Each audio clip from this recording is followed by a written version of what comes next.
Crop survey முறைக்கு எதிர்ப்பு தெரிவித்து மயிலாடுதுறை மற்றும் குத்தாலம் வட்டங்களில் பணிபுரியும் கிராம நிர்வாக அலுவலர்கள் மயிலாடுதுறை கோட்டாட்சியர் அலுவலகம் முன்பு ஆர்ப்பாட்டம் நடைபெற்றது. தமிழ்நாட்டின் டிஜிட்டல் கிராப் சர்வே முறை பிப்ரவரி மாதம் நடைமுறைக்கு வந்தது. இந்த முறையில் நடைமுறை சிக்கல்களை களைய வேண்டும். டிஜிட்டல் முறையில் கரும்பு, வாழை, சவுக்கு உள்ளிட்ட தோட்டங்களில் சர்வே செய்ய இயலாத இடங்களை கட்டாயப்படுத்துவதை கைவிட வேண்டும். இந்த பணிக்கு தேவையான கூடுதல் ஊழியர்களை பணியமர்த்த வேண்டும். தேவையான உபகரணங்களை வழங்க வேண்டும் என கிராம நிர்வாக அலுவலர்கள் சங்கத்தினர் தொடர்ந்து வலியுறுத்தி வந்தனர்.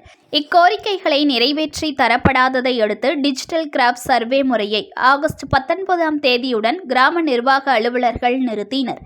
இந்நிலையில் இம்முறையில் உள்ள நடைமுறை சிக்கல்களை களைய வலியுறுத்தி மயிலாடுதுறை கோட்டாட்சியர் அலுவலகம் முன்பு மயிலாடுதுறை மற்றும் குத்தாலம் வட்டங்களில் உள்ள கிராமங்களில் பணியாற்றும் கிராம நிர்வாக அலுவலர்கள் தமிழ்நாடு கிராம நிர்வாக அலுவலர்கள் சங்க கூட்டமைப்பு ஒருங்கிணைப்பு தலைவர் திருமலை சங்கு தலைமையில் ஆர்ப்பாட்டத்தில் ஈடுபட்டனர். கோரிக்கை நிறைவேற்றப்படாவிட்டால் இம்மாதம் 30ஆம் தேதி மாவட்ட ஆட்சியர் அலுவலகம் முன்பு ஆர்ப்பாட்டம் நடத்தப்படும் என போராட்டக் குழுவினர் தெரிவித்தனர்.